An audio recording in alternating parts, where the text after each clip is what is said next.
জুমার খুতবার সংক্ষিপ্ত আলোচ্য বিষয় খাবার গ্রহণে নবমী পদ্ধতি। আজকে আমরা জানব যে আমরা তো সবাই খাবার খাই, এমনকি যার প্রাণ আছে সেটা পশু পাখি হোক, জীবজন্তু হোক, অথবা মানুষ হোক কিংবা জিন হোক, শুধুমাত্র ফেরেশতা ব্যতীত পৃথিবীতে যেইটাই আছে প্রত্যেকটা জিনিসই খাদ্য গ্রহণ করে। তবে একজন মানুষ, একটা পশু পাখি, জড়বস্তু এবং মানুষের মধ্যে মৌলিক কিছু পার্থক্য রয়েছে। একটা গরু, সে চাইলে যখন যেরকম ইচ্ছা মতো সে খেতে পারে। গরুর জন্য কি হালাল হারাম আছে? মানে আপনার বাড়ির পাশে ধরেন মুজিবুর ভাই গরুর খামার করেছে, তার পাশে রফিক ভাইয়ের একটা খামার আছে। খামার বলতে সেখানে ধান লাগিয়েছে অথবা গম ভুট্টা লাগিয়েছে। তো কোনো কারণে গরুটা ছুটে এসেছে, এখন কি গরু বুঝবে ওইটা আমার জন্য খাওয়া হালাল না হারাম? এটা কি বুঝবে? এখন মুজিবুর ভাই যদি ইচ্ছা করে ছেড়ে দেয় তাহলে এই পাপটা তার উপর বর্তাবে, কিন্তু গরুর জন্য কি আদৌ পাপ বর্তাবে? অথবা ছাগল আপনার ধান খেতে খেয়ে ফেলেছে, আপনি জমিতে ঘাস লাগিয়েছেন, গরু যে খেয়ে ফেলেছে। আপনি গম ভুট্টা আলু গাছ লাগিয়েছেন, গরু খেয়ে ফেলেছে, ছাগল খেয়ে ফেলেছে। এই যে গরু খেয়ে ফেললো, ছাগল খেয়ে ফেললো, অথবা হাঁস মুরগি খেয়ে ফেললো, ওর জন্য কি হালাল হারাম আছে? ওর জন্য কি কোনো নীতিমালা আছে যে এটা খাওয়া যাবে না, এটা খাওয়া যাবে? ওর যেটা রুচিতে বাঁধবে ও সেটা খেতে পারে। কিন্তু মানুষের জন্য আল্লাহ বোধোদয় দিয়েছে, জ্ঞান দিয়েছে যে এটা হালাল, এটা হারাম। এই জিনিসটা তোমার জন্য এই ওয়েতে যদি খাও, এই ওয়েতে গ্রহণ করো, তাহলে তোমার জন্য বৈধ। কারণ আমরা দুনিয়াতে যারাই আছি, বেঁচে থাকতে হলে আমাদের খাবার গ্রহণের প্রয়োজন আছে কি নেই? পৃথিবীতে শুধুমাত্র ফেরেশতাদের কোনো খাবার গ্রহণের দরকার নেই, কারণ তাদের ক্ষুধাও লাগে না, তাদের পেশাব পায়খানারও কোনো চাপ আসে না, অতএব তাদের খাওয়ারও প্রয়োজন নেই।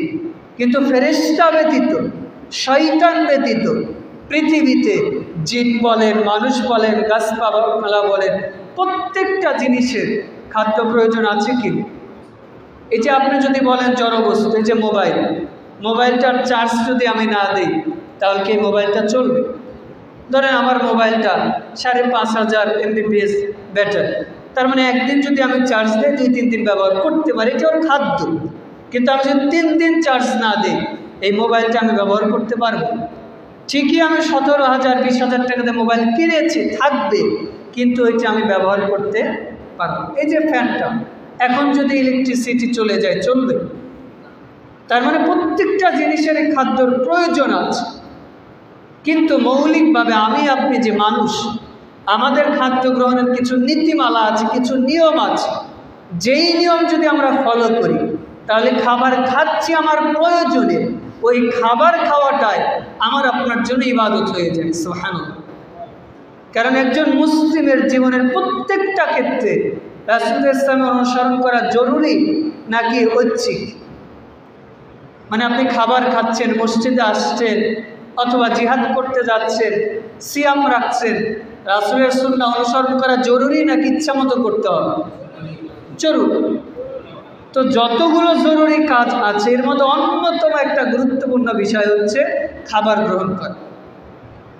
দেখেন, খাবার এমন একটা জিনিস, একদিনের 24 ঘন্টা আমরা 3 বার খাই, 4 বার খাই, 2 বার যদি নাও খাই অন্তত 1 বার তো খাই।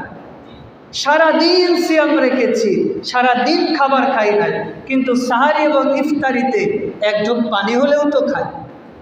তার মানে খাবার গ্রহণের প্রয়োজনীয়তা রয়েছে, এমনকি নীতিমালাও রয়েছে, নিয়ম রয়েছে। এই জন্য তো আল্লাহ রাব্বুল আলামিন পবিত্র কোরআনের 2 নং সূরা বাকারার 168 নং আয়াতে বলছেন, ইয়া আইয়ুহান নাস, এ মানুষেরা, কুলু মিম্মা ফিল আরদি হালালান তাইয়্যিবা, জমিনে তোমাদের জন্য যে হালাল জীবিকা রয়েছে, যে রিজিক রয়েছে, যে খাদ্য রয়েছে, সেগুলো খাও। এরপর আল্লাহ বলছেন, ওয়ালা তাত্তাবিউ খুতুওয়াতি শাইতান, এবং খাদ্য গ্রহণের ক্ষেত্রে তোমরা শয়তানের পদাঙ্ক অনুসরণ করো না। ইন্নাহু লাকুম আদুব্বুম মুবিন, জেনে রাখো নিশ্চয় শয়তান তোমাদের প্রকাশ্যে এবং গোপনে শত্রু। দেখেন আল্লাহ এখানে মৌলিকভাবে কয়েকটা শব্দ ব্যবহার করেছে। প্রথমে আল্লাহ বলছেন ইয়া আইয়ুহান নাস। আল্লাহ এখানে শুধু খাদ্য খেতে পারে। আপনি জমিতে কাজ করেন, কৃষক মানুষ, এই যে আমরা যে ধান কাটি, শিক্ষকতা করি, চাকরি করি, এটা কি ইবাদত নাকি দুনিয়ার জন্য করি? দুনিয়ার জন্য। কিন্তু আপনি যদি হালাল ওয়েতে করেন, এই দুনিয়ার জন্য যে কাজটা করছেন এইটাই আপনার জন্য ইবাদত হতে পারে। সুবহানাল্লাহ। রাসূল ইসলামকে সাহাবীরা বলছেন ওই যে ধনী মানুষ যারা, এরা তো অনেক দান সাদকা করছে, এরা জান্নাতে চলে যাবে আমাদের চাগে। সহিহ মুসলিমের হাদিস। তো রাসূল ইসলাম এবারে বলছেন যে ওদের টাকা পয়সা বেশি, দান করেছে বেশি, জান্নাতে যাবে আগে আগে। তো তোমরা মানুষকে সৎ কাজের আদেশ করো, তা'মুরুনা বিল মারুফ ওয়া তানহাউনা আনিল মুনকার, সৎ কাজের আদেশ করো, অসৎ কাজকে নিষেধ করো, এইটা তোমাদের জন্য সাদাকা সমতুল্য। সুবহানাল্লাহ। এরপর রাসূলুল্লাহ ইসলাম বলতে বলতে বলছেন যে তুমি যদি তোমার পরিবারের জন্য ব্যয় করো বৈধভাবে, হালাল প্রয়োজনে যদি ব্যয় করো, এটাও তোমার জন্য ইবাদত হয়ে যায়। সুবহানাল্লাহ। সাহাবীরা এবার রাসূলুল্লাহ ইসলামকে জিজ্ঞেস করছেন যে আমার স্ত্রীর একটা শাড়ি কাপড় প্রয়োজন, আমি এটা কিনে দিলাম। আমার ছেলে স্কুলে পরে একটা স্কুল ব্যাগ কিনে দিয়েছি, খাতা কিনে দিয়েছি, কলম কিনে দিয়েছি, ঈদের সময় জামা কাপড় কিনে দিয়েছি, এইটা আবার ইবাদত কেমনে হয়? তো রাসূল ইসলাম বলছেন যে তুমি যেটা দিয়েছো এইটা যদি ওরা অবৈধভাবে করতো তাহলে কি হতো? আপনার স্ত্রীর একটা কাপড় প্রয়োজন, একটা বোরখা প্রয়োজন, আপনি দেন না, চুরি করে নিয়ে এসেছে, তাহলে এটা নেকির কাজ করলো না পাপের কাজ? পাপের। কিন্তু আপনি বৈধভাবে ইনকাম করে যদি নেকির উদ্দেশ্যে নিয়ে সেটা করেন, যদি অপব্যয় না হয়, তাহলে এইটা আপনার নিয়তের কারণে নেকি পেয়ে যেতে পারেন। সুবহানাল্লাহ। তাহলে দেখেন আমরা আমাদের স্ত্রীর জন্য, পরিবারের জন্য যেটা ব্যয় করছি, এটা যদি আমরা বৈধভাবে করি, হালাল টাকা দিয়ে করি, অপব্যয় না করি, আমার যদি নিয়ত ঠিক থাকে, তাহলে ওইটার কারণে আমি নেকি পেতে পারি। সুবহানাল্লাহ। এমনকি রাসূলুল্লাহ ইসলাম বলছেন যে তুমি যদি তোমার স্ত্রীর সাথে শারীরিক সম্পর্ক করো, ফিজিক্যাল সম্পর্ক করো, এটাও তোমার জন্য ইবাদত। সুবহানাল্লাহ। কুল্লু মারুফিন সাদাকা, প্রত্যেকটা ভালো কাজ যেটা তোমার কল্যাণ, মানুষের কল্যাণ, দেশ এবং জাতি এবং দশের কল্যাণ, এইটাই তোমার জন্য নেকি হতে পারে, সাদাকা হতে পারে, যদি তোমার নিয়তটা ঠিক থাকে। সুবহানাল্লাহ। এই জন্য আমাদের উচিত আমরা যেই কাজই করি না, প্রত্যেকটা কাজের পূর্বে আমাদের এই ক্লাস ঠিক রাখতে হবে, আর আমাদের নিয়ত থাকতে হবে যে আমি নেকির উদ্দেশ্যে করছি। তাহলে আপনি আপনার স্ত্রীর জন্য ব্যয় করেন, আপনি কৃষক মাঠে কাজ করেন, আপনি শিক্ষক ছাত্রছাত্রীদের পড়াচ্ছেন, অথবা আপনি ব্যবসা করছেন, হালালভাবে যদি ব্যবসা করেন, আল্লাহর ফরজ ইবাদত করেন, সালাত আদায় করেন, সিয়াম পালন করেন, তাহলে প্রত্যেকটা কাজই আপনার আমল নামায় নেকি হিসাবে আল্লাহ দিয়ে দিবেন। সুবহানাল্লাহ। যদি আমরা রাসূলের পদ্ধতি অনুযায়ী করে থাকি। বিশেষ করে আপনি সিয়াম, এটাকে আমাদের সারা বছরই পালন করতে হয়। সালাত, এটা তো দিনে 5 ওয়াক্ত 5 বার পালন করতে হয়। আর বিশেষ কারণবশতে যারা অসুস্থ, যাদের জ্ঞান নেই, এগুলো মাপ আছে। অথবা মহিলাদের কারণবশতে হায়েজ নিফাসের কারণে মাপ আছে। জাকাত বছরে একবার দিতে হয়, হজ যদি ফরজ হয় জীবনে একবার, জাকাত যদি ফরজ হয় জীবনে একবার, সিয়াম জীবনে প্রত্যেক বছরে একবার। কিন্তু খাদ্য এমন একটা জিনিস, খাদ্য কি এমন যে শুধু মুসলিমই খায়, অমুসলিমরা খাদ্য খায় না? খাদ্য কি এমন শুধু সুস্থ মানুষ খায়, অসুস্থ মানুষ খায় না? সুস্থ অসুস্থ কেন, আপনি আইসিইউতে আছেন, এরপরে আমাদের খাদ্য দেয় না? সেটা পেটের মাধ্যমে হোক, ইনজেকশন দিয়ে হোক, নাকের মাধ্যমে হোক, যে কোনো ওয়েতে আপনাকে খাদ্য গ্রহণ করতেই হয়। তার মানে একজন মানুষের জীবনে অত্যাবশ্যকীয় একটা জিনিস, সেটা হচ্ছে খাদ্য গ্রহণ করা। এই খাদ্য গ্রহণ করা যেহেতু আমাদের জীবনের অবিচ্ছেদ্য একটা অংশ, এইটা যদি আমরা সুন্নাহ পদ্ধতি অনুযায়ী করতে পারি, তাহলে এই খাদ্য গ্রহণের মাধ্যমে আমরা ইবাদতের নেকি পেতে পারি। সুবহানাল্লাহ। এমনকি আমরা শারীরিক এবং মানসিকভাবেও আমরা সুস্থ থাকতে পারি। খাদ্য গ্রহণের যতগুলো সুন্নাহ রয়েছে, এর মধ্যে প্রথম সুন্নাহ হচ্ছে বিসমিল্লাহ বলে খাওয়া। আমরা শুধু খাদ্য গ্রহণ না, প্রত্যেকটা কাজ যখন করব তখন কার নাম নিয়ে করব? বিসমিল্লাহ। কিন্তু আমরা অনেক সময় কি করি? বিসমিল্লাহির রহমানির রহিম বলি। খাদ্য খাচ্ছে, বিসমিল্লাহির রহমানির রহিম। কোনো কাজ শুরু করছে, বিসমিল্লাহির রহমানির রহিম এটা বলি। যেরকম আমি আগে ফেনীতে ছিলাম 2-3 বছর আগে, খেজুরের দোকানে গিয়েছি, দোকানদার প্রথম বিক্রি করছে আমার কাছে, তো বলছে বিসমিল্লাহির রহমানির রহিম। তা আমি বললাম যে বিসমিল্লাহির রহমানির রহিম বলতে হবে না, শুধু সাম্মিল্লাহ বিসমিল্লাহ বল। তো বলছে যে মানুষ ইসলাম ছোট করতে করতে না জানি কবে বলবে যে কিছুই করতে হবে। দেখেন রাসূল ইসলাম বলেছেন যে যে কোনো ভালো কাজে কি বলতে হবে? সাম্মিল্লাহ, মানে আল্লাহর নাম নিতে হবে। আল্লাহর নাম কি? বিসমিল্লাহ। মৌলিকভাবে 2টা কাজ করতে হলে বিসমিল্লাহির রহমানির রহিম বলতে হয়। এক, আপনি যখন কোরআন তিলাওয়াত করবেন, সালাত আদায় করবেন, অর্থাৎ লেখাপড়া যখন পড়ালেখা যখন শুরু করবেন, শুধু তখন আপনাকে বিসমিল্লাহ লিখতে হবে। আপনি যখন কোরআন তিলাওয়াত শুরু করেছেন, সালাত শুরু করেছেন, তখন কি বলবেন? বিসমিল্লাহির রহমানির রহিম। যখন আপনি চিঠি লিখবেন বা লেখা শুরু করবেন, তখন কি লিখবেন? বিসমিল্লাহির রহমানির রহিম। কিন্তু আপনি যে কোনো ভালো কাজ শুরু করবেন, তখন কি বলবেন? সাম্মিল্লাহ, মানে বিসমিল্লাহ। যে কোনো ভালো কাজ, এমনকি আমরা যে টয়লেটে যাওয়ার দোয়া বলি, এখানেও কিন্তু বিসমিল্লাহ বলাটা জরুরি। অনেকে বলবেন যে টয়লেটে যাবো বিসমিল্লাহ বলতে হবে। জি, টয়লেটে যাওয়ার পরে বলতে হবে।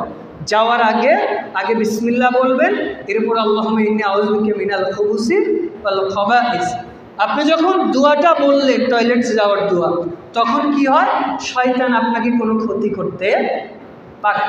কিন্তু আপনি যখন বিসমিল্লাহ বলবেন, তখন শয়তানের চোখ বন্ধ হয়ে যাবে। আপনি টয়লেটে যাওয়ার যখন দোয়া বলেছেন, শয়তান ক্ষতি করতে পারবে না, কিন্তু আপনাকে দেখতে পাবে। নাউজুবিল্লাহ। মানে শয়তান যদি আমাদের গোপন অঙ্গগুলো দেখে, সে মনে মনে ভালো দোয়া করবে। কিন্তু আপনি যখন বিসমিল্লাহ বলবেন, তখন শয়তানের চোখের উপর আল্লাহ একটা পর্দা দিয়ে দিবে, ও দেখতেও পাবে না, কোনো ক্ষতিও করতে পারবে না। সুবহানাল্লাহ। বিশেষ করে টয়লেটে নারীদেরকে, মহিলাদের বেশি অসুখ বিসুখ হয়, জিন আচর করে। কারণ মহিলারা টয়লেটে যাওয়ার সময় দোয়া পড়ে না, এরপরে তারা নাপাক বেশি থাকে। আর জিন মৌলিকভাবে 3টা সময় মানুষকে বেশি আসর করে। এক, যখন আমরা ইস্তেঞ্জা করি, পেশাব পায়খানা বা গোসলখানায় থাকি। 2, মানুষ যখন খুব বেশি আনন্দিত হয়। 3, মানুষ যখন খুব বেশি চিন্তান্বিত হয়, কষ্ট পায়, হতাশ হয়, এই সময় জিন বা শয়তান আসর করে। ওই যে দেখেছেন না, গতকালকের ঘটনা, সম্ভবত বাংলাদেশের পুলিশের একজন এসপি আত্মহত্যা করেছে। যদিও সে পারিবারিক বিভিন্ন কারণে এটা হয়েছে, এটা হয়, এটা মানুষের, আমার আপনার সবার ক্ষেত্রে এটা হয় স্বাভাবিক। বিয়ের পরে না পারে মায়ের কাছে ভালো হতে, না পারে স্ত্রীর কাছে ভালো হতে, তাই বলে আত্মহত্যা করা ইসলাম কোনো সময় সাপোর্ট করে। কারণ এটা হচ্ছে একজন ব্যর্থ মানুষের পরিচয়, যে আমি দুনিয়াতে কিছুই করতে পারলাম না, অতএব আত্মহত্যা। মানে দুঃখ কষ্ট নিয়ে আপনাকে আমাকে চলতে হবে, যতটুকু পারা যায় আমাদের ন্যায়ের সাথে, ইনসাফের সাথে তাদের সাথে সম্পর্ক বজায় রাখতে। এই শয়তান, ধরেন সে বিভিন্নভাবে চিন্তাগ্রস্ত ছিল, এই সময় শয়তান আচরণ করেছে যে তুই আত্মহত্যা কর, তোর সমাধান হয়েছে। এই জন্য চিন্তা, বিশেষ করে টয়লেটে যাওয়ার সময় দোয়া করার চেষ্টা করি। বিশেষ করে যখন খুব চিন্তাগ্রস্ত হবে, তখন আমরা কি করি? নেটটা অন করে ইউটিউব, ফেসবুক স্ক্রলিং করি। আপনি দেখবেন আপনার এই মাইন্ডের সাথে ফেসবুক, ইউটিউব, গুগল এমনভাবে সেট আপ করা আছে, আপনি যেইটা চিন্তা করবেন ফেসবুকে স্ক্রল করে দেখবেন ওইটাই মেসেজ আসবে, আসে না? আপনি চিন্তা করছেন যে কথার কথা আপনি আপনার স্ত্রীকে তালাক দিয়েছেন, চিন্তা করছেন যে কি হবে, একটু পরে ফেসবুকে ঢুকে দেখছেন ওই রকম মেসেজ আসে। একটু আগে আপনি একটা মানুষকে গালি দিয়েছেন, দেখবেন যে ওই ধরনের পোস্ট বা ভিডিওগুলো আসতে থাকে, আসে না? অথবা আপনি জান্নাত জাহান্নামের কথা চিন্তা করছেন, ইউটিউব, ফেসবুকে যেয়ে দেখবেন ওরকম ভিডিও আসে না? তো তার মানে আপনি যখন চিন্তাগ্রস্ত, আপনি স্ক্রলিং করতে করতে আরও যখন ভিডিওগুলো দেখবেন, আরও যখন স্ট্যাটাসগুলো দেখবেন, আপনাকে শয়তান আরও ভর করবে, তখন আপনি অবৈধ পথে পাবেন। এই জন্য চিন্তা করবেন, যখনই চিন্তাগ্রস্ত হবেন সঙ্গে সঙ্গে সমস্ত ইলেকট্রিক ডিভাইস অফ করে ওযু করে কোরআন তেলাওয়াত করবেন, জিকির আজকার করবেন, 2 রাকাত সালাত আদায় করে আল্লাহর কাছে হাত তুলে কান্নাকাটি, ইনশাআল্লাহ। আপনি শুয়ে শুয়ে বালিশ ভিজিয়ে কোনো লাভ।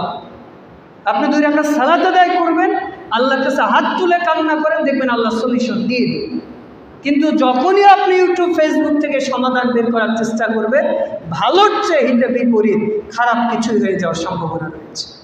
আল্লাহ হেফাজত করুক। আল্লাহ। বলছিলাম যে প্রত্যেকটা ভালো কাজের শুরুতে কি বলতে হবে? বিসমিল্লাহ। রাসূলুল্লাহ সাল্লাল্লাহু আলাইহি ওয়াসাল্লাম সহিহ মুসলিমের 2017 নম্বর হাদিসে বলছেন, হুযায়ফাতুল ইয়ামান থেকে বর্ণিত, যে ইন্না শাইতান ইস্তাহিল্লু তুআম, নিশ্চয় শয়তানের জন্য ওই খাদ্যটা হালাল হয়ে যায়, বৈধ হয়ে যায়। আল্লাহ ইয়াজকুরুল্লাহ আলাইহি, যে ব্যক্তি কোনো খাদ্য খেয়েছে কিন্তু বিসমিল্লাহ বলে নাই, ওই খাদ্যটা শয়তানের জন্য বৈধ হয়েছে। নাউজুবিল্লাহ। মানে আপনি সারাদিন কষ্ট করে ইনকাম করে বৈধ টাকায় খাদ্য কিনেছেন, ওই খাদ্যটা কার জন্য হালাল হচ্ছে? শয়তানের জন্য। তো শয়তানের জন্য যদি হালাল হয়, আল্লাহ অনেক বরকত দিবে না? বরকত দিবে না? বরকত উঠিয়ে। এই জন্য কী করতে হবে?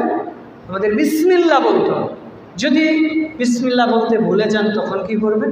বিসমিল্লাহি আউয়ালাহু ওয়া আখিরাহু। যে কোনো ভালো কাজে আপনি বিসমিল্লাহ বলতে ভুলে গেছেন, তখন কি বলতে হবে? বিসমিল্লাহি, আমার সাথে বলেন, বিসমিল্লাহি আউয়ালাহু ওয়া আখিরাহু। আবার বলেন, বিসমিল্লাহি আউয়ালাহু ওয়া আখিরাহু। বিসমিল্লাহি আউয়ালাহু ওয়া আখিরাহু, মানে আল্লাহর নামে শুরু এবং শেষ করছে। যদি এই দোয়াটুকু মনে নাও থাকে, তাহলে বাংলাতে বলবেন যে আল্লাহর নামে শুরু এবং শেষ। এটা মনে থাকবে না? ইনশাআল্লাহ। মানে বিসমিল্লাহ বলতে ভুলে গেলে এই দোয়াটা আমরা বলবো ইনশাআল্লাহ। এরপরে খাবার খেতে হবে ডান দিক থেকে। কোন দিকে? যে কোনো ভালো কাজ আমরা ডান দিক থেকে শুরু করি। কোন দিক থেকে? ডান দিক থেকে। রাসূলুল্লাহ সাল্লাল্লাহু আলাইহি ওয়াসাল্লাম সহিহ মুসলিমের 2020 নম্বর হাদিসে বলছেন, লা ইয়াকুলুন্না আহাদুকুম মিনকুম শিমাল, তোমাদের মধ্যে কেউ যেন তার বাম হাত দিয়ে খাদ্য গ্রহণ না করে, তার বাম হাতে কোনো কিছু, লা ইয়াকুলনা ওয়ালা ইয়াশরাবান্না, কিছু পান না করে, কিছু না খায়। কেননা ফাইন্না শাইতানা ইয়াকুলু বিশিমালি, কেননা শয়তান তার বাম হাত দিয়ে খায় এবং পান করে। ওয়ায়াশরাবান্না বিহা, এবং শয়তান তার বাম হাত দিয়ে পান করে। তার মানে বাম হাত দিয়ে খাদ্য গ্রহণ করা, পান করা কাদের অভ্যাস? কিন্তু আমরা মনে করি যে বাম হাত দিয়ে খাওয়াই মনে হয় এটা আধুনিকতা, এটাই মনে স্টাইল। অথচ রাসূলুল্লাহ সাল্লাল্লাহু আলাইহি ওয়াসাল্লামের গুরুত্বপূর্ণ একটা সুন্নাহ যে ডান হাত দিয়ে খাও। দেখেন, বাম হাত দিয়ে আমরা ভালো কাজ করি না খারাপ কাজ করি? টয়লেট পরিষ্কার করি, নাক পরিষ্কার করি, এখানে কথার কথা একটা নাপাকে পড়ে আছে, ডান হাত দিয়ে উঠাবেন না বাম হাত? তো এই হাত দিয়ে যদি আপনি খান, এই জিনিসটা খুব ভালো দেখায় নাকি খারাপ দেখায়?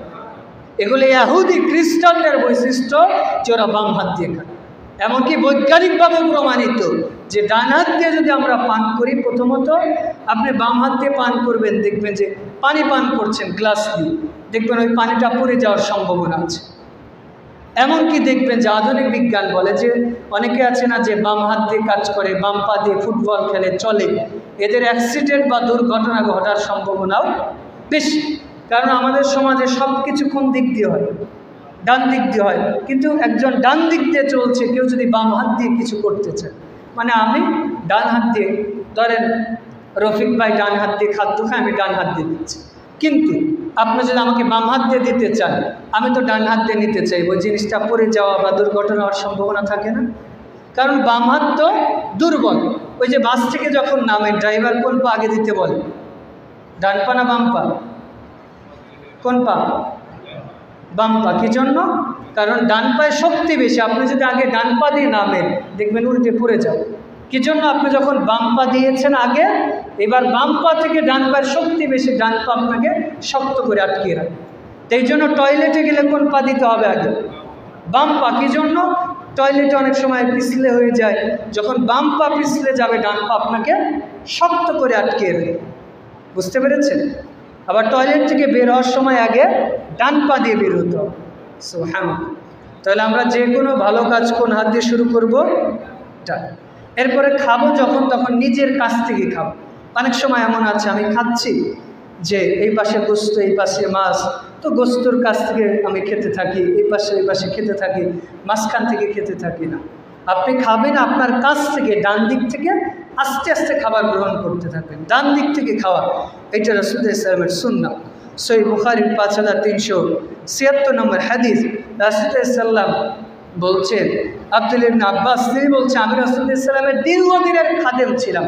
রাসূলুল্লাহ সাল্লাল্লাহু আলাইহি ওয়াসাল্লাম বলছেন, ইয়া গুলাম কুল মিন ইয়ামিনিক, তুমি তোমার ডান হাত দিয়ে খাও, ওয়ালা ইশরাবান্না বিশিমালি, তুমি বাম হাত দিয়ে খেও না, এমনকি তুমি খাবার খাও তোমার কাছ থেকে, ডান দিক থেকে। এই জন্য খাবার যখন খাবো বিসমিল্লাহ বলে খাবো, ডান হাত দিয়ে খাবো, নিজের কাছের থেকে খাবো। এরপরে খাবার মাঝখান থেকেও খাওয়া যাবে, কারণ বরকত নাজিল হয় প্লেটের মাঝখানে। কোথায়? মনে রাখবেন যে খাবারে বরকত কোথায় নাজিল হয়? প্লেটের মাঝখানে। তিরমিজির 1805 নম্বর হাদিস, রাসূলুল্লাহ সাল্লাল্লাহু আলাইহি ওয়াসাল্লাম বলছেন, আল বারাকাতু তানজিলু ওয়াসাখাতু আমি, খাদ্যর মাঝখানে বরকত নাজিল হয়। ফাকুলু মিনাল হাফিতাইহি ওয়ালা তাকুল মিন ওয়াসিহি, তোমরা যখন খাদ্য খাবে তখন সাইড থেকে, ডান দিকে এক পাশ থেকে খাবে, মাঝখান থেকে খাবে না, কেননা মাঝখানে আল্লাহ রাব্বুল আলামিন বরকত নাজিল করে। সুবহানাল্লাহ। আবার খাদ্যের আরেকটা সুন্নাহ, 3 আঙ্গুল দিয়ে খাও। যদিও এটা আমারও ভুল হয়ে যায় বা অনেকে আমরা জানি না। 3 আঙ্গুলকে যে মধ্যমা আঙ্গুল, এরপরে তর্জনী আঙ্গুল এবং মধ্যমা আঙ্গুল, যদি আমরা এটা শাহাদা আঙ্গুল বলি, এটা হচ্ছে মধ্যমা, তর্জনী আঙ্গুল এবং মধ্যমা আঙ্গুল। এই 3 আঙ্গুল দিয়ে খাওয়া সুন্নাহ। কি জন্য? কারণ আপনি যখন এই 5 আঙ্গুল দিয়ে খাবেন, অনেকে খেতে খেতে ভাত এমনভাবে মাখায় যে এই পর্যন্ত উঠেছে, এটা দেখতেও দৃষ্টিকটু, প্লাস এটা সুন্নাহ বিরোধী কাজ। আপনি যখন 3 আঙ্গুল দিয়ে খাবেন তখন কি খাবার অনেক বেশি খেতে পারবেন? 3 আঙ্গুল দিয়ে আপনি চাইলে এতগুলো খাবার উঠাতে পারবেন। আপনি চাইলেও ওই দেখেন না, একটা বয়ম আছে, ছোটো বাচ্চাদের যখন বলা হয় বয়মের মধ্যে থেকে তোমার যতগুলো ইচ্ছা চকলেট বের করবে, তো হাত তো এইভাবে ঢুকাবে, কিন্তু টান দিয়ে কি অনেকগুলো বের করতে পারে? বোতলের মুখ তো ছোটো, বের হয় 2-4টি। তো ঠিক আপনার হাত যখন এইভাবে দিবেন অনেক খাদ্য উঠে আসবে, কিন্তু 3 আঙ্গুল দিয়ে যতই আপনি বেশি ধরেন শেষে অল্প ভাতই উঠবে। তাহলে প্রথমত আপনি চাইলেও বেশি উঠাতে পারবেন না, মানে অপচয় হবে না। আর আপনি যখন বেশি উঠাবেন ভাত বেশি পড়বে না। আর যখন 3 আঙ্গুল দিয়ে প্রথম একটু কষ্ট হবে, আমারও ভুল হয়ে যায়। তো এইভাবে যখন উঠাবেন ভাত অল্প উঠবে, মানে যে কোনো খাদ্য অল্প উঠবে, অল্প নষ্ট হবে। এর জন্য আমরা চেষ্টা করবো কয় আঙ্গুল দিয়ে খাওয়া? এই 3 আঙ্গুল দিয়ে ইনশাআল্লাহ। এরপরে খাবার খেতে গেছে, যদি খাবার পড়েছে সে খাবারগুলো তুলে খাওয়া সুন্নাহ। আমরা তো মনে করি যে আমরা রেস্টুরেন্টে, হোটেলে খাই, খাবার তো হাত দিয়ে দূরের কথা, চামচ দিয়ে খাই। এটাকে আমরা আধুনিকতা মনে করি যে হাত দিয়ে খাবো, 5 তারকা হোটেল, এই দামি হোটেল, এত টাকা দিয়ে খাচ্ছি, হাত দিয়ে খেলে মানুষ খেত বলে, এরকম না। বরং রাসূলুল্লাহ সাল্লাল্লাহু আলাইহি ওয়াসাল্লামের সুন্নাহ যে আঙ্গুল হাত দিয়েই খাওয়া, এমনকি খাওয়ার পরে দুনিয়ার কে কি মনে করলে এটা দেখার বিষয়। আপনার ভাত পড়ে গেছে, আপনি উঠিয়ে খাবেন।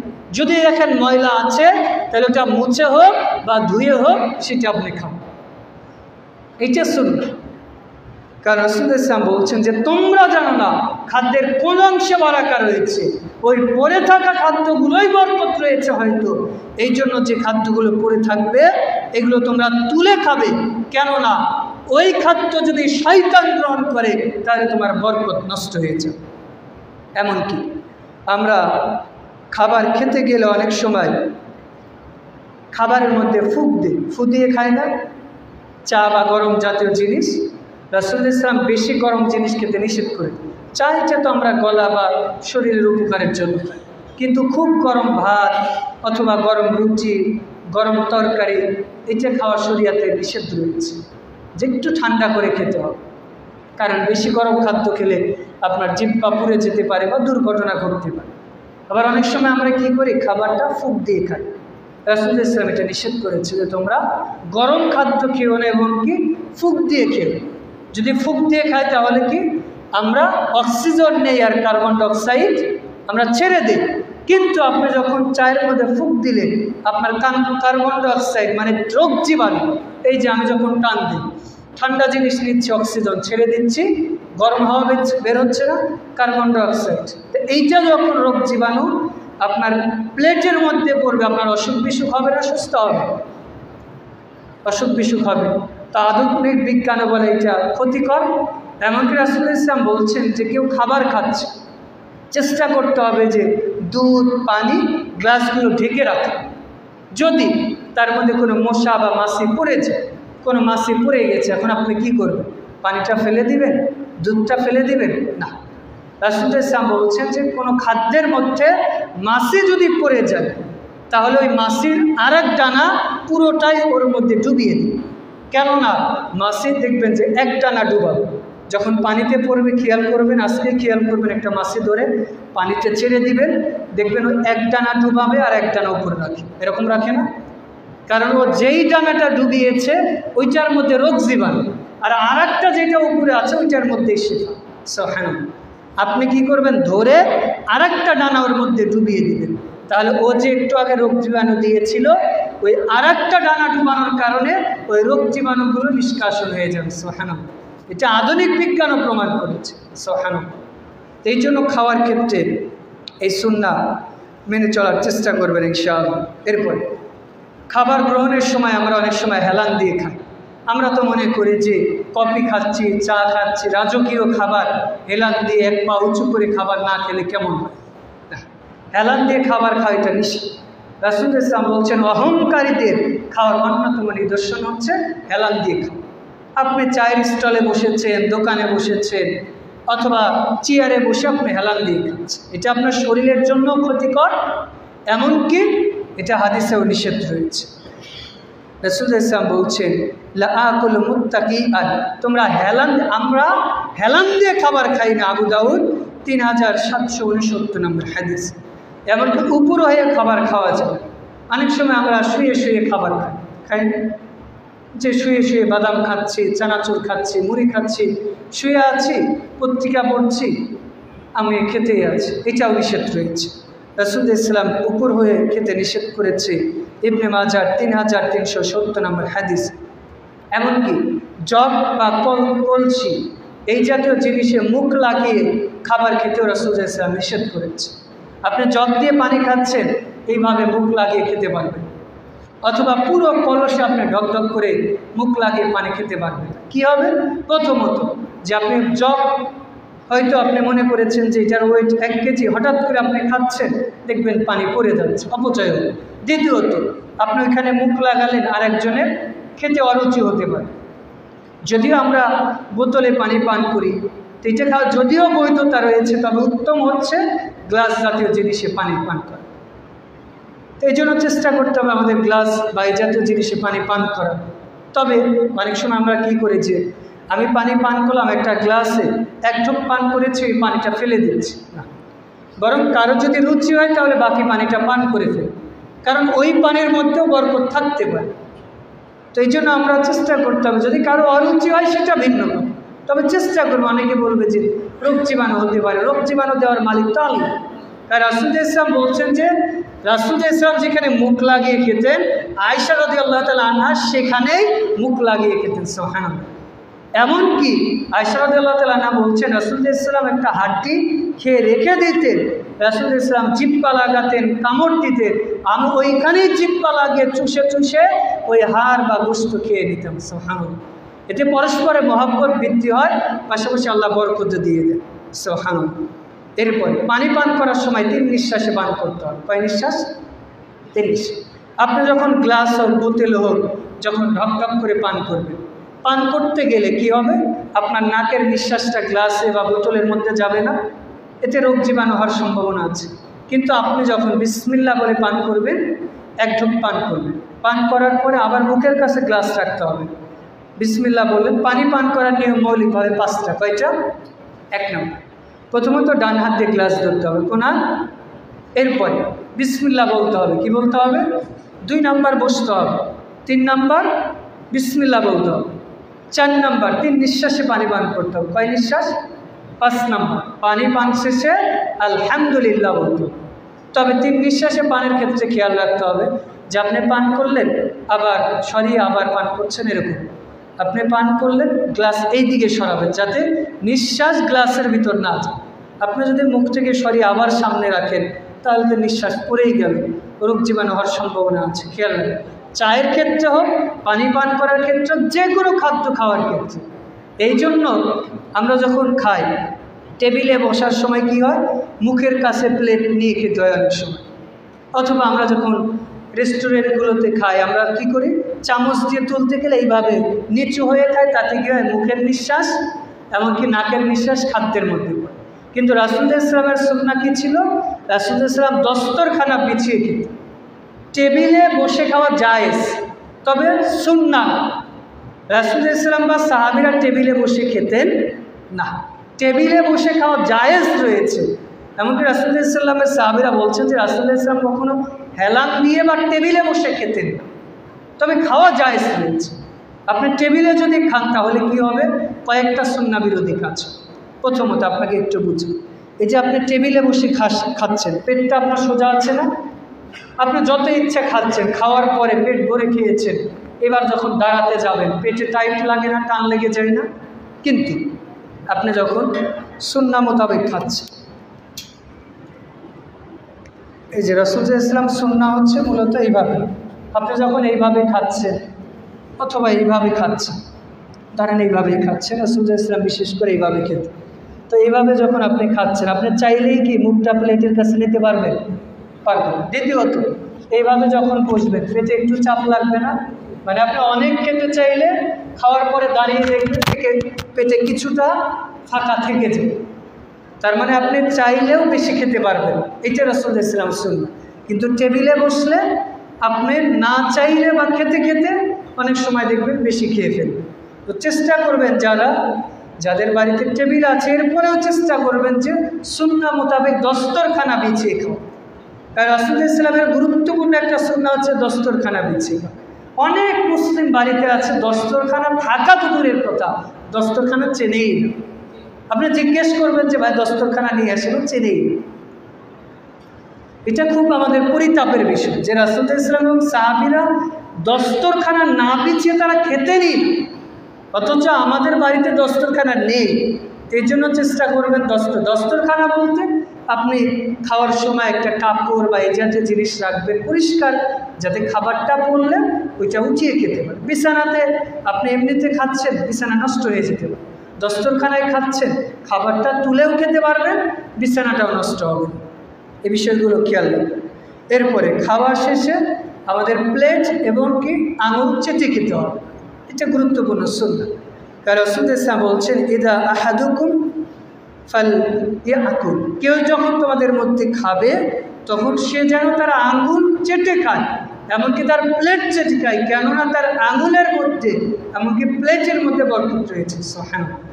এমনকি আধুনিক বিজ্ঞান বলে আমরা যখন খাওয়ার পরে আঙুল চেটে খাই, আঙুল থেকে এমন ধরনের কিছু বিশেষ পদার্থ নির্গত হয় যার কারণে আমাদের হজম শক্তিও বাড়ে, আমাদের রোগ প্রতিরোধ ক্ষমতাও বেড়ে যায়। সুবহানাল্লাহ। দেখবেন ওই যে ছোট বাচ্চারা অনেক সময় আঙুল চাটে, মানে ছোট বাচ্চারা যখন আঙুল চাটবে যদি পরিষ্কার থাকে এটা তাদের জন্য উপকার, কিন্তু বেশি চাটাও এটা কিন্তু ক্ষতিকর। স্বাভাবিকভাবে যখন চাটে আঙুল থেকে কিছু পদার্থ বের হয় যেটা ওর জন্য উপকার, এটা ছোট বড় সবার জন্য। তো এই জন্য আর খাওয়ার ক্ষেত্রে আরেকটা বিষয় করতে হবে, সুন্দর করে হাতটা পরিষ্কার করে দিতে হবে। অনেকে আছে যে রেস্টুরেন্টগুলোতে গেলে টিস্যু দিয়ে হাত মুছে, আপনি সুন্দর করে হাতটা পরিষ্কার করবেন, প্লেটটা মুছে আঙুল চেটে এরপরে হাত ধুবেন। অনেক রেস্টুরেন্টে দেখবেন যে হাত ধোয়ার ব্যবস্থা নেই, কী করবে, ওই যে ভদ্র স্টাইল হাত মুছতে হবে টিস্যু দিয়ে। প্রথমত টিস্যু কি আমাদের জন্য 100% নিরাপদ? এই টিস্যুতে অনেক কেমিক্যাল দেয়, এতে আমাদের উপকার যা আছে তার চেয়ে ক্ষতি বেশি। দেখবেন বিভিন্ন রোগ ব্যাধি হওয়ার সম্ভাবনাও থাকে। এই জন্য চেষ্টা করবেন টিস্যু যদি ব্যবহার করতেই হয় পানি দিয়ে আগে হাত পরিষ্কার করবেন, এরপর টিস্যু দিয়ে হাত মোছার চেষ্টা করবেন ইনশাআল্লাহ। এরপরে দাঁড়িয়ে কোনো খাদ্য খাওয়া যাবে, সেটা পানি হোক বা যে কোনো খাদ্য। যদি আমরা মনে করি যে জমজমের পানি দাঁড়িয়ে খাওয়ার সুন্নাহ না, রাসূলুল্লাহ সাল্লাল্লাহু আলাইহি ওয়াসাল্লাম জমজমের পানি দাঁড়িয়ে পান করেছিলেন, পান করা বৈধতা রয়েছে, তবে দাঁড়িয়ে পান করা সুন্নাহ না। রাসূল সাল্লাল্লাহু আলাইহি ওয়াসাল্লামের বসার মতো অবস্থা ছিল না, বিদায় দাঁড়িয়ে পান করেছে। জমজম পানি পান করা সুন্নাহ কি? আপনি বিসমিল্লাহ বলে আপনার নেক উদ্দেশ্যে যে কোনো দিকেই পান করতে পারেন, তবে কিবলার দিকে হয়ে আপনি পান করতে পারেন, তবে বসেই পান করা সুন্নাহ। যদি আমরা মনে করি দাঁড়িয়ে পান করা সুন্নাহ না, আপনি বসেই পান করুন, এটাই সুন্নাহ।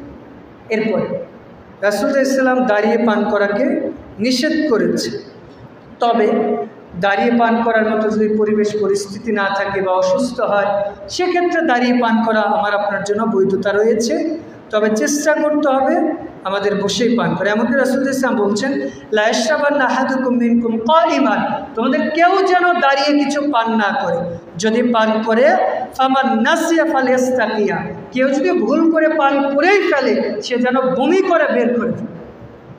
তার মানে রাসূল সাল্লাল্লাহু আলাইহি ওয়াসাল্লাম কতটা কঠোর আরোপ করেছে, গুরুত্ব আরোপ করেছে, যে বুঝাতে যাচ্ছে মানে বমি করতেই হবে তার, বুঝাতে যাচ্ছে যে তোমার সামর্থ্য থাকলে তুমি বসে পান করো। ধরে নিচ্ছে আমি খুতবা দিচ্ছি, এক্ষেত্রে আমার তৃষ্ণা লেগেছে, আমি দাঁড়িয়ে পান করতে পারি, বৈধতা রয়েছে, তবে উচিত হচ্ছে বসে পান। আল্লাহ তৌফিক দান করুন, আল্লাহুম্মা। এরপরে খাবার পেট পরিপূর্ণ করে খাওয়া যায়। 3 ভাগ করতে হবে পেটটাকে। কয় ভাগ? 3। 1 ভাগ খাদ্য, 1 ভাগ পানি, আর 1 ভাগ ফাঁকা রাখতে হবে। কারণ রাসূল সাল্লাল্লাহু আলাইহি ওয়াসাল্লাম তিরমিজির 2380 নম্বর হাদিসে বলছেন যে সাহাবীরা বলছেন যে আমরা কতটুকু খাবো, তো তিনি বলছেন যে বানি আদমের মেরুদণ্ড সোজা করতে যতটুকু খাদ্য লাগে ততটুকু খাবো।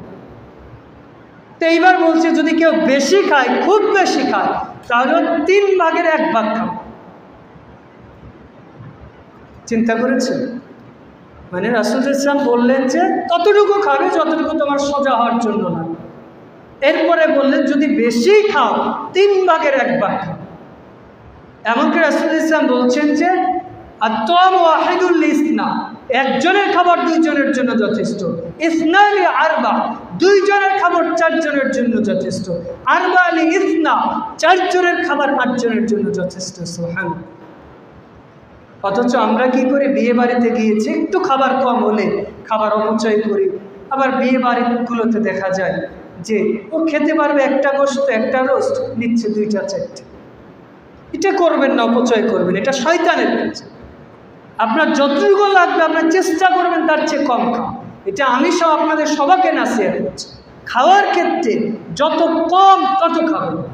এই যে মানুষের এখন অসুখ বিসুখ হওয়ার কারণ, আজ থেকে 50 বছর আগে মানুষের এত রোগ ব্যাধি ছিল না।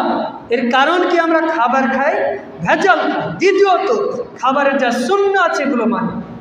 এই যে আজকে যে প্রায় 19টা সুন্নাহর কথা বলবো, আরও বাকি কয়েকটা আছে, এইগুলো যদি মেনে চলেন, আপনি 6 মাস ফলো করবেন, ইনশাআল্লাহ যদি ইসলামের প্রতি আপনার বিশ্বাস থাকে, আল্লাহ আমাদের সব রোগ ব্যাধি আল্লাহ আপনার প্রতি সহজ করে দেবে, সুস্থ করে দেবে ইনশাআল্লাহ। আপনি সুন্নাহগুলো মেনে চলেন, আপনি ডায়াবেটিস বলেন, হাই প্রেশার বলেন, যাই বলেন না কেন, আপনি 6 মাস কেন 1 মাস ফলো করবেন, দেখবেন যে আপনি সুস্থ হয়ে যাবেন। ডাক্তাররা আমাদের কি বলে যে খাবার কম খেতে হবে, ভাজা পোড়া কম খেতে হবে, বিশেষ করে ফলমূল খেতে হবে। ইসলাম তো এইটাই বলেছে, মানে রাসূল ইসলাম বলেছে, এইটা আপনার মনে হয় শেখালেখের কথা, কিন্তু ডাক্তার যখন বলে যে কম খাও, তখন আপনি বলেন তাহলে এইটা মানতে। রাসূল ইসলাম বলছেন সপ্তাহে 2 দিন সিয়াম রাখো, তাহলে তোমরা সুস্থ থাকবে। আর ডাক্তার বলেছে সপ্তাহে 2 দিন না খেয়ে থাকেন, তাহলে আপনার হাই প্রেশার অথবা উচ্চ রক্তচাপ এগুলো থেকে বেঁচে যাবে। রাসূলের কথা ভালো লাগে না, আপনি ডাক্তারের কথা মেনেছেন। চিন্তা করেন আমরা কোন লেভেলের মুসলিম। মানে একজন ডাক্তারের প্রেসক্রিপশনের প্রতি আমাদের যতটুকু বিশ্বাস, ইসলামের প্রেসক্রিপশন কোরআন এবং সুন্নাহর প্রতি আমাদের ততটুকু বিশ্বাস নেই। যার কারণেই তো আমাদের এত রোগ ব্যাধি। আপনি এমন কোনো বাড়ি পাবেন না যে রোগ ব্যাধি। এর মৌলিক কারণ হচ্ছে খাওয়ার ক্ষেত্রে আমরা রাসূলের সুন্নাহগুলো মেনে চলি। যদি এই সুন্নাহগুলো মেনে চলেন, তাহলে দেখবেন আপনার পরিবার থেকে রোগ ব্যাধি চলে যাবে। যদি আল্লাহ কাউকে রোগ ব্যাধি দেয়, সেটা ইহসান করার মালিক আল্লাহ। তবে আমাদের চেষ্টা করতে হবে এই সুন্নাহগুলো মেনে চলার। আল্লাহ তৌফিক দান করুন, আল্লাহুম্মা। এরপরে খাওয়ার ক্ষেত্রে খাবারের সমালোচনা করা যায়। হয়তো আপনি কোথাও গিয়েছেন, খাবার একটু লবণ বেশি হয়েছে, খাবারটা নষ্ট হয়ে গেছে, বা খাবারটা আপনার পছন্দ হয় না, আপনার রুচি মাফিক হয় নাই, আপনি বদনাম করছেন, কি খাবার রান্না করলো, শ্বশুর বাড়ি এসেছি, বিয়ে বাড়ি এসেছি, লবণ বেশি দেয়, খাবারের আইটেম ভালো না, আমরা দিলাম 20 রকমের আইটেম, এরা দিল 3 রকমের আইটেম, এই যে সমালোচনা, এটা জায়েজ। রাসূলুল্লাহ সাল্লাল্লাহু আলাইহি ওয়াসাল্লাম বুখারী 5409 নম্বর হাদিসে বলছেন, আয়েশা আবু হুরায়রা রাদিয়াল্লাহু তাআলা আনহু থেকে, যে রাসূলুল্লাহ সাল্লাল্লাহু আলাইহি ওয়াসাল্লামের যদি কোনো খাবার অরুচি হতো তিনি উঠে যেতেন, তিনি খেতেন না, কিন্তু তিনি ওই খাবারের দোষ বর্ণনা করতেন না, সমালোচনা করতেন। আপনার রুচি না হলে আপনি খাবেন না, আপনি উঠে চলে আসেন, কিন্তু খাবারে আপনি দোষ বর্ণনা করবেন না, অথবা গীবত করতে যাবেন, কারণ প্রত্যেকটা খাবার আল্লাহর পক্ষ থেকে। আর এক এক এলাকার খাবার ধরন এক এক রকম। আপনার রাজশাহীতে যান, সেখানকার খাবারের ধরন একরকম, আপনার শরীয়তপুরের খাবারের ধরন একরকম। আমি গাজীপুর আছি, ওইখানকার লোকেরা লবণ কম খায়, ঝাল বেশি খায়। আবার আপনি দেখবেন যে ওই দিনাজপুর, রংপুর, এরা আবার লবণ বেশি খায়, ঝাল কম খায়। আপনি বগুড়াতে যাবেন, যে ময়মনসিংহ যাবেন, এরা প্রত্যেক খাবারে মরিচ খায়, মরিচ ভর্তা খায়, মরিচের তরকারি খায়। তার মানে আপনি যদি ময়মনসিংহ যান, আপনাকে যদি মরিচের ভর্তা দেয়, আপনি তো খেতে পারবেন। আপনার রুচি না হলে আপনি বলেন যে ভাই এইটা না দিয়ে অন্য কিছু থাকবে, ব্যাস। কিন্তু খাবারের দোষ বর্ণনা করা যাবে। আল্লাহ তৌফিক দান করুন, আল্লাহ। এরপরে খাবার খাওয়া শেষে শুকরিয়া আদায় করতে হবে। রাসূলুল্লাহ সাল্লাল্লাহু আলাইহি ওয়াসাল্লাম সহিহ মুসলিমের 2734 নম্বর হাদিসে বলছেন, ইন্নাল্লাহা লা ইয়ারদি আনিল আবদি আইয়াকুলা আকালা ফায়াহমাদুহু। কোনো ব্যক্তি খাবার খেয়েছে কিন্তু খাওয়ার পর সেই খাবারের প্রতি আল্লাহর প্রশংসা আদায় করে নাই, এই ব্যক্তির প্রতি আল্লাহ সন্তুষ্ট হন। আপনি যেই খাবারে খান না কেন, আপনি শুকরিয়া আদায় করেন। আপনি লবণ দিয়ে খাবার খেয়েছেন, তাও শুকরিয়া আদায় করেন। আপনি শুধু ভাত খেয়েছেন, তাও শুকরিয়া আদায় করেন। কত মানুষ আছে, হাজার হাজার মানুষ আছে যে তারা খাবারই খেতে পারে। আপনি বাংলাদেশে দেখেন, লাখো মানুষ আছে, আমরা তো 3 বেলা ডাল ভাত খেতে পারি। অনেক মানুষ আছে 3 বেলা কেন, 1 বেলাও খাবার জোটে, এমন আছেন। তা আপনি ওর দিকে তাকিয়ে শুকরিয়া আদায় করেন যে আল্লাহ আমাকে 3 বেলা ডাল ভাত দিয়ে খেতে দিয়েছে, এটাই আপনার শুকরিয়া। তার রাসূলুল্লাহ সাল্লাল্লাহু আলাইহি ওয়াসাল্লাম বলছেন, কেউ যদি শুকরিয়া আদায় করে, লা ইয়াশকুরুল্লাহ মান লা ইয়াশকুরুল্লাহ, কেউ যদি শুকরিয়া আদায় না করে আল্লাহ তাতে বরকত দেয়। কেউ আপনাকে খাবার খাওয়িয়েছে, আপনি তার জন্য দোয়া করেন, বরকত কামনা করেন, আল্লাহ এটা আপনারও বরকত দিয়ে দিবেন, সুবহানাল্লাহ। এরপর একসাথে খাবার খাওয়া সুন্নাহ। আমরা তো সাধারণত মনে করি যে যারা তাবলীগের ভাই তারা একটা প্লেটে একসাথে বসে খায়, অনেক সময় আমাদের রুচি হয় না, কিন্তু একসাথে খাওয়া এটা গুরুত্বপূর্ণ একটা সুন্নাহ, যেটা রাসূলুল্লাহ সাল্লাল্লাহু আলাইহি ওয়াসাল্লাম সহিহ তারগিব ওয়া তারহিবের 2133 নম্বর হাদিসে বলছেন, ইন্না হাব্বা তুআমি ইলাল্লাহি মা আকতার আলাইহি আইদি। ওই খাবার আল্লাহর কাছে সবচেয়ে প্রিয় যেই খাবারে সবচেয়ে বেশি হাত দেওয়া। বেশি হাত মানে আপনি একটা বড় প্লেটে বসে 5 জন 7 জন 10 জন মিলে খাচ্ছেন, এই খাবারে আল্লাহ বরকত বেশি দিয়ে দিয়েছেন। যদি এই ব্যবস্থা থাকে এটা করতে পারেন, যদি না পারেন অন্তত বাড়িতে স্বামী স্ত্রী মিলেও তো খেতে পারেন, ছেলে মেয়ে একসাথে বসেও তো খেতে পারেন। এতে কি হবে, স্বামী স্ত্রী ছেলে মেয়ের মহব্বত বৃদ্ধি পাবে, আল্লাহ এতে বরকত নাজিল করবে, সুবহানাল্লাহ। এরপরে আল্লাহ রাব্বুল আলামিন সূরা নূর 24 নম্বর সূরা 61 নম্বর আয়াতে বলছেন, লাইসা আলাইহি জুনাহা আইয়াকুল জামিয়া আও আশতাতা। আল্লাহ রাব্বুল আলামিন ওই ব্যক্তিদের প্রতি সন্তুষ্ট আর যারা একসাথে বসে খাবার আদায় করে, এমন খাবার খায়, এমনকি আল্লাহ শুকরিয়া আদায় করে, সুবহানাল্লাহ। খাবার খাওয়ার ক্ষেত্রে স্বর্ণ এবং রূপার পাত্রে খাবার খাওয়া যাবে। অনেক সময় আমরা কি করি, ছোট্ট ছেলে মেয়ে 5 বছর 10 বছর বিয়ে করেছে, ছেলে মেয়ে হয় না, ছেলে ওই যে মানুষ বলে যে সোনার চামচে মানুষ করেছে। অনেকে এমন আছে যে ছেলে মেয়েকে সোনা বা রূপার চামচে খাওয়া। আমি বলি যে আপনার মতো ব্যর্থ অভিভাবক দুনিয়া থেকে, ওই বাচ্চাটাকে আপনি সোনার চামচে মানুষ করেছেন, ওই সন্তানটা ও যখন আপনাকে পাবে না, কষ্ট যখন করবে, ও নিজেকে তখন সামাল দিতে পারে। এই জন্য আমি নিজেও অভিভাবক, আমি আমার স্ত্রীকেও বলি, আমার আব্বা মাকেও বলেছি যে আমার ছেলে মেয়ের মহব্বত আপনার চেয়ে আমার চেয়ে আপনাদের বেশি। তার মানে এমন বেশি ভালোবাসতে যাবেন না যাতে ওর উপকারের চেয়ে ক্ষতি।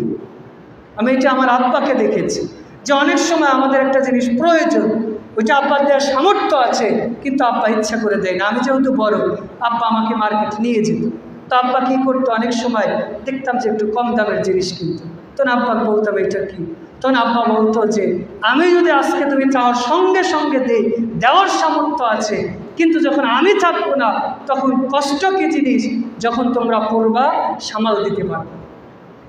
এই জন্য অভিভাবক হতে হলে আপনাকে প্রয়োজন, ওর জামা প্রয়োজন, আপনি একটা দিবেন কিন্তু 2 দিন পরে দেবেন। ওকে কষ্ট বুঝান যে যদি না থাকে আমাকে এইভাবে ট্যাকেল দিতে হবে।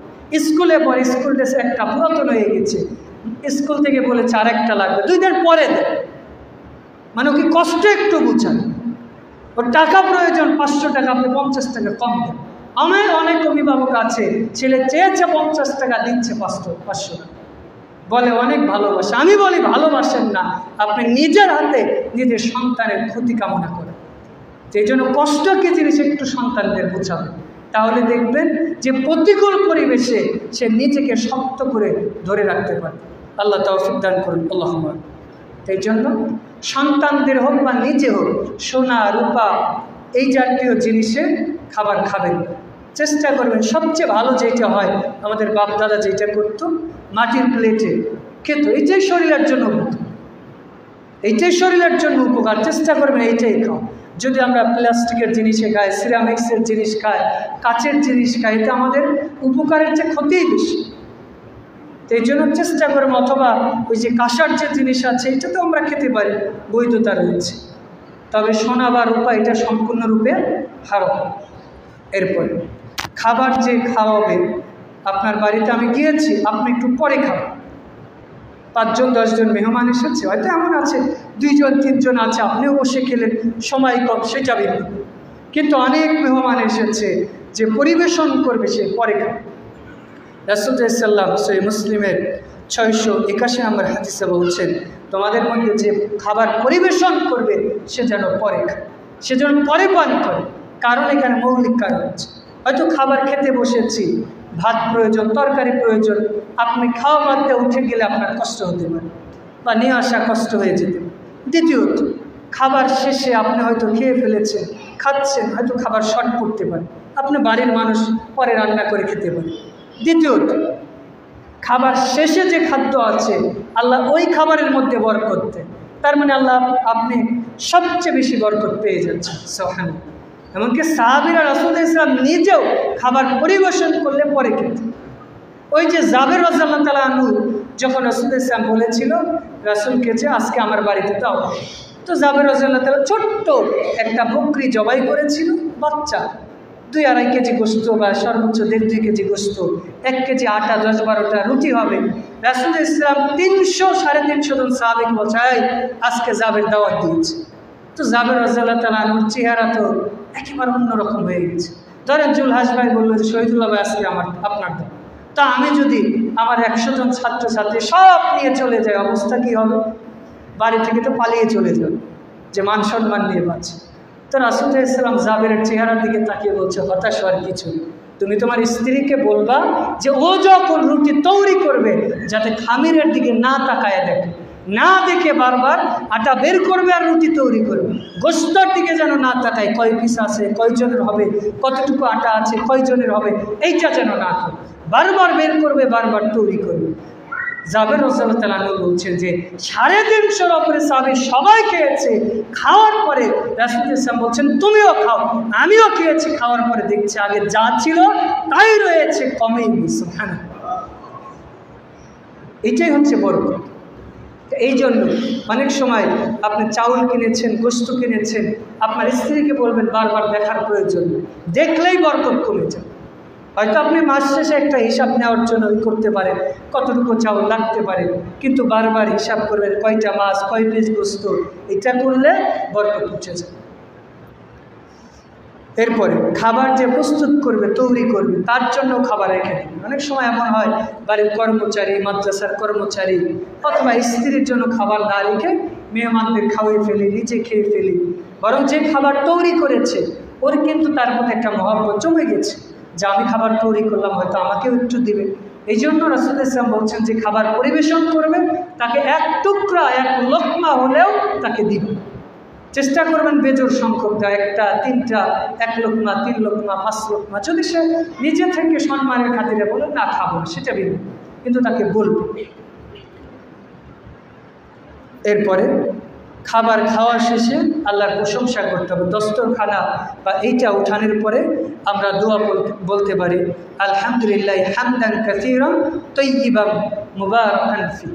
এই দোয়াটা আমরা বলতে পারি। এর সাথে আরও অংশ আছে, তবে আমরা সংক্ষেপভাবে এই দোয়াটা বলতে পারি, আলহামদুলিল্লাহ হামদান কাসীরান তাইয়িবান মুবারাকান ফি বা মুবারাকা ফি। এই দোয়াটুকু আমাদের বললে এতে কী হবে, যে খাবার খাওয়িয়েছে, যে খেয়েছে, আল্লাহ প্রত্যেকের বরকত দিয়ে দিবে সুবহানাল্লাহ। আর যে খাবার খাওয়িয়েছে, মেজবান, মানে আমাকে যে দাওয়াত দিয়েছে সে হচ্ছে মেজবান আর আমি হচ্ছে মেহমান। তাহলে মেজবানের জন্য আপনি দোয়া করতে পারেন, আল্লাহুম্মা আতইম মান আতআমানি ওয়াসকিমান সাকানি। আল্লাহ যে আমাকে খাওয়িয়েছে আপনি তাকে উত্তম খাবার দেন, যে আমাকে পান করিয়েছে তাকে আপনি দুনিয়া এবং আখিরাতে উত্তম খাদ্য দান করেন। আল্লাহুম্মা। তো এই যে খাবারের মৌলিকভাবে 24টা নীতিমালা বললাম, এগুলো মেনে চলার চেষ্টা করবেন। আল্লাহ আমাদের তৌফিক দান করুন। আল্লাহুম্মা আমিন। বিশেষ করে আমরা খুতবার শেষ দিকে চলে এসেছি, আল্লাহর কাছে দোয়া করছি, আল্লাহ আপনি আমাদের সকলকে কবুল করুন। আল্লাহুম্মা আমিন।